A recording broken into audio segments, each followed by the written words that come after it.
Assalamualaikum warahmatullahi wabarakatuh. Halo, selamat pagi anak-anak hebat. Bagaimana kabarnya hari ini? Semoga semua tetap dalam keadaan sehat ya, dan tetap semangat belajar.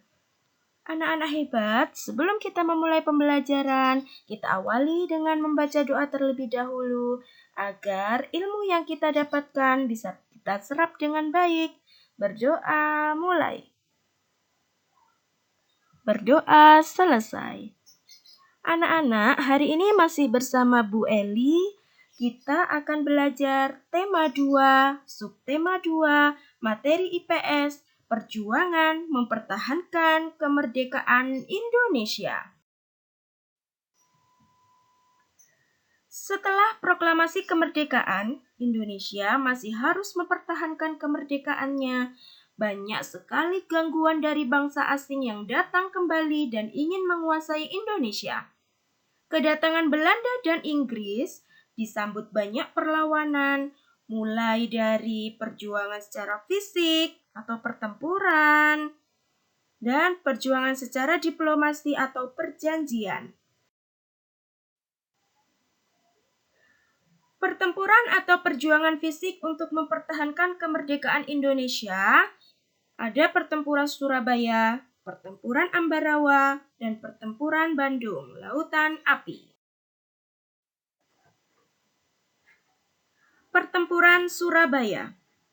Pada akhir bulan Oktober 1945, terjadi kontak senjata pasukan Inggris dan pasukan Indonesia sehingga tewaslah pemimpin pasukan Inggris, yaitu Brigadir Jenderal Malabi. Dengan tewasnya pemimpin pasukan Inggris tersebut, pasukan Inggris merasa sangat marah. Akhirnya mereka memberikan ultimatum yang isinya adalah semua pemimpin dan orang Indonesia yang bersenjata harus melapor dan meletakkan senjatanya di tempat yang telah ditentukan. Namun Indonesia menolak ultimatum tersebut. Akhirnya terjadilah pertempuran di Surabaya yang dipimpin oleh Bung Tomo pada tanggal 10 November 1945. Pertempuran ini terjadi di darat, di laut, dan juga di udara. Serangan dari udara. Nah, pada tanggal 10 November selalu diperingati sebagai Hari Pahlawan. Pertempuran Ambarawa di Semarang. Sekutu datang ke Indonesia dibonceng oleh Nika. Saat mereka mendarat di Ambarawa, mereka membebaskan tawanan perang. Insinyur Soekarno mencoba melakukan perundingan yang telah disepakati, namun perundingan tersebut diingkari oleh bangsa Belanda.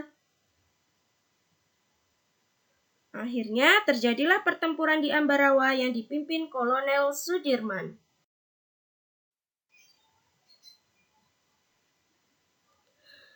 Pertempuran Bandung Lautan Api.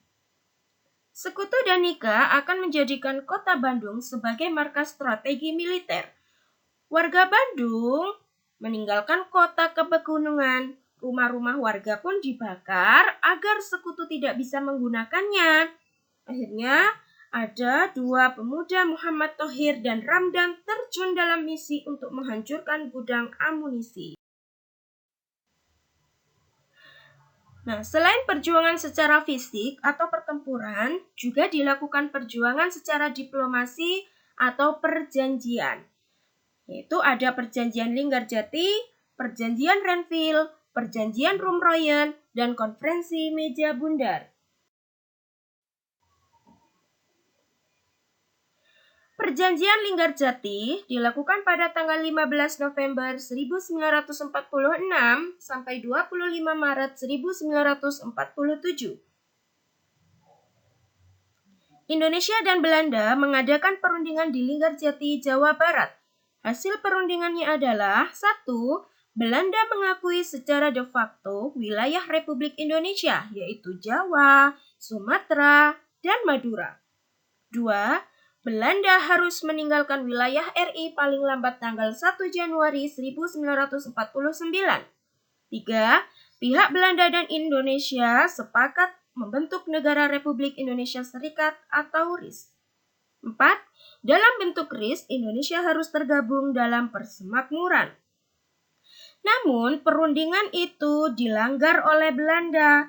Pada tanggal 20 Juli 1947, Gubernur Jenderal Van Mook akhirnya menyatakan bahwa Belanda tidak terikat lagi dengan perjanjian ini. Akhirnya, pada tanggal 21 Juli 1947, meletuslah agresi militer Belanda I.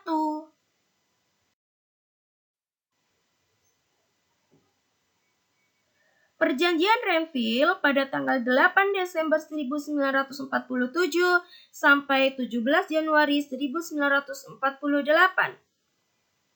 Indonesia dan Belanda mengadakan perundingan di atas kapal perang Amerika Serikat USS Renville yang berlabuh di Pelabuhan Tanjung Priok, Jakarta. Hasil perundingannya adalah 1. Belanda hanya mengakui Jawa Tengah, Yogyakarta, dan Sumatera sebagai bagian wilayah Republik Indonesia. 2. Disetujuinya sebuah garis yang memisahkan wilayah Indonesia dan daerah pendudukan Belanda. 3. TNI harus ditarik mundur dari daerah-daerah kantornya di wilayah pendudukan di Jawa Barat dan Jawa Timur.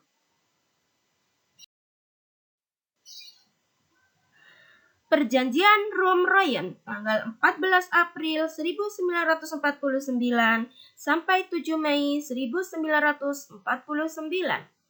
Nama perjanjian ini diambil dari kedua pemimpin delegasi yaitu Muhammad Rum dan Herman van Royen. Nah, perjanjian ini dilakukan di Hotel Des Indes, Jakarta. Hasil perundingannya adalah 1. Angkatan bersenjata Indonesia akan menghentikan semua aktivitas gerilya. 2. Pemerintah Republik Indonesia dikembalikan ke Yogyakarta. Dan 3. Angkatan bersenjata Belanda akan menghentikan semua operasi militer dan membebaskan semua tawanan. Konferensi Meja Bundar 23 Agustus 1949 sampai 2 November 1949. Hasil perundingannya adalah 1. Belanda mengakui RIS sebagai negara yang merdeka dan berdaulat. 2. Akan dibentuk Uni Indonesia Belanda. Dalam unit tersebut, Indonesia dan Belanda akan bekerja sama. Kedudukan Indonesia dan Belanda sederajat. 3. Indonesia akan mengembalikan semua milik Belanda dan membayar utang Hindia Belanda sebelum tahun 1949. 4. Masalah Irian Barat akan diselesaikan 1 tahun kemudian setelah pengakuan kedaulatan. Oke anak-anak hebat, sekarang saatnya berlatih ya. Jawablah pertanyaan di bawah ini dengan benar. Kerjakan di buku tematik kalian ya. 1. Sebutkan perjuangan bangsa Indonesia setelah kemerdekaan Indonesia. 2.